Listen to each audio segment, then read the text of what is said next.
Почитувани слушатели, ви посакувам Божи благослов. Денешнава тема гласи како да се проучува и толкува Библијата. Правилното толкување и откривање точното значење на писмото е една од најважните задачи што го имаат верните Божи деца во овој живот.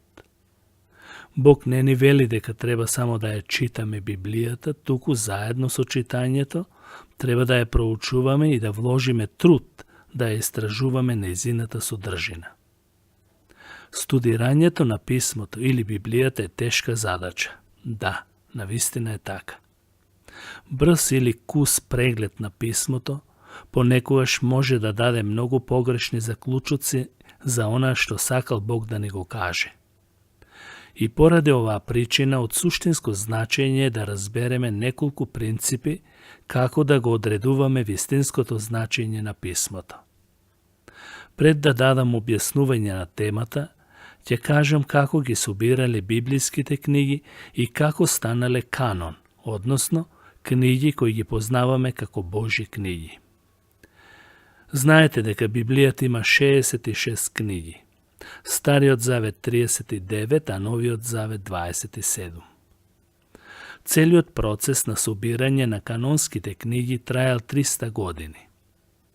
Новозаветните книги, кои ги има 27, се напишани помеѓу 50-та и 100-та година од нашата ера. Во црквите се читани и собирани од 100 до 200 години. Грижливо се испитувани и осведочени Божите луѓе или црквата дека се веродостојни од 200 до 300 години од нашата ера. А потполно и целосно се прифатени дека се Божи збор од 300 до 400 години. Но, треба да се знае дека ниту еден црковен собир немаше задача да одредува произволно која ќе биде Божја книга, а која не. Туку, сите книги беа прифатени врз основа на потврдата од другите цркви дека се канонски.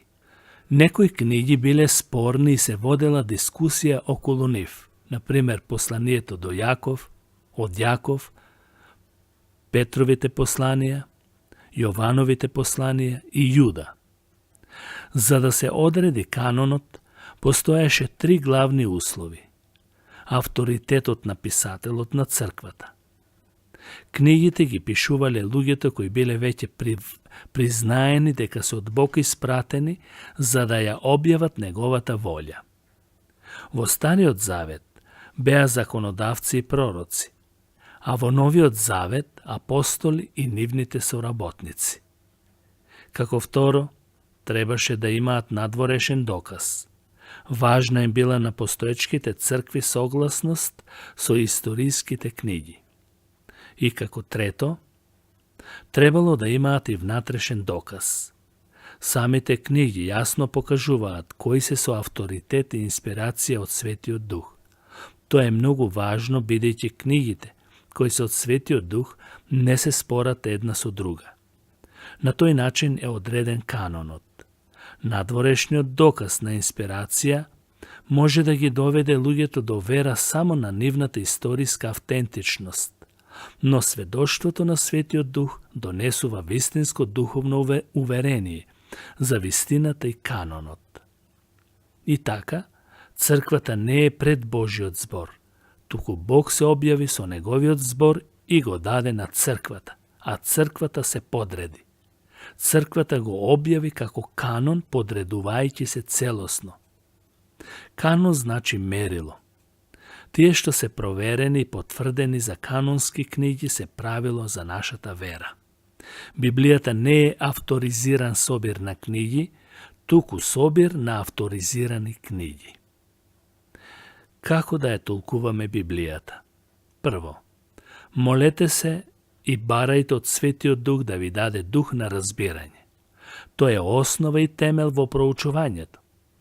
Во Евангелието според Јован, 16 глава, 13 стих е запишано: А кога ќе дојде тој, Духот на вистината, ќе ве упати во сета вистина, зашто нема да зборува само од себе, а ќе зборува онаа што слуша и ќе ви навести за нештата што ќе дојдат. Исус во Евангелието според Јован 16 глава зборува за Светиот Дух и вели дека кога ќе дојде тој, имајќи предвид денот на Педесетницата, тој ќе ги упати во сета вистина. На ист начин, како што Светиот Дух ги водел апостолите во пишувањето на Новиот Завет, тој исто така ќе не води во разбирањето на Библијата. Запомнете, Библијата е Божја книга и нормално е дека треба да го прашаме Бог што значи тоа што го читаме. Ако си христијанин, тоа подразбира дека авторот на Библијата, Светиот Дух, живее во тебе и сака да го разбереш тоа што е напишано. Како второ, не извлекувајте стихови надвор од контекстот да предпоставувате дека значењето на стихот не е зависен од другите стихови што си ги прочитал. Секогаш треба да ги читате претходните глави и да се запознаете со целта на самата книга. Бидејќи секоја книга има цел зошто е напишана и до кого е напишана, целото писмо е Божја инспирација. Тоа е запишено во 3 глава 16 стих од 2 Тимотеј и 1 глава 21 стих од 2 Петрово послание. Бог имал предвид да ги користи луѓето како негов инструмент за да ја напишат Библијата. Луѓето што ја пишувале имале своја осмислена тема, цел и конкретни прашања, како и проблемите со кои се соочувале во тоа време. Важно е да се знае за потеклото на книгата што ја проучуваме, за да се открие кој ја напишал книгата, кон кого била напишана, кога била напишана и зошто била напишана. Потоа, прочитајте ги поглавијата пред стихот или стиховите што ги проучувате, за да имате идеја што е суштинската тема на писателот. Исто така, бидете внимателни кон текстот што го проучувате, дозволувајќи тие самите да зборуваат за себе. Понекогаш луѓето се обидуваат да ги пренесат своите собствени значења и идеи, за да добијат своја интерпретација на онаа што го сакаат, како што им годи според нивните интелектуални или емоционални потреби. Трето, не се обидувај да бидеш целосно независен во проучувањето на Библијата. Што значи тоа?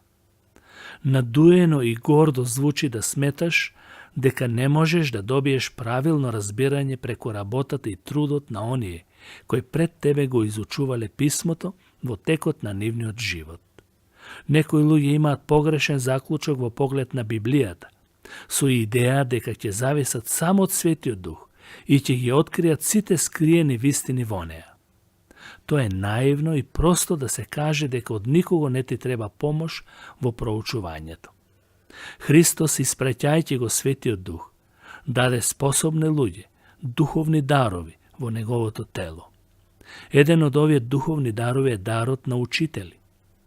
Библијата вели, тој даде едни за апостоли, други за пророци, едни за евангелисти, а други за пастири и учители, за да се усовршат светите за делото на службата, за изградување на Христовото тело. Овие учители ги дава Господ, за да ни помогнат правилно да го разбереме и послушаме Светото Писмо. Секогаш е мудро да се проучува Библијата и со други верници, помагајќи се еден на друг да ја разбереме и примиме вистината на Божиот збор. Бог нека помогне на сите почитувани слушатели, зашто ако се има предвид овие три основни принципи, верникот нема да западне во некоја еретичка група или нема да се залажува сами од себе дека правилно ја толкува Библијата, наспроти 1000 други кои му укажуваат дека е во заблуда. Амин.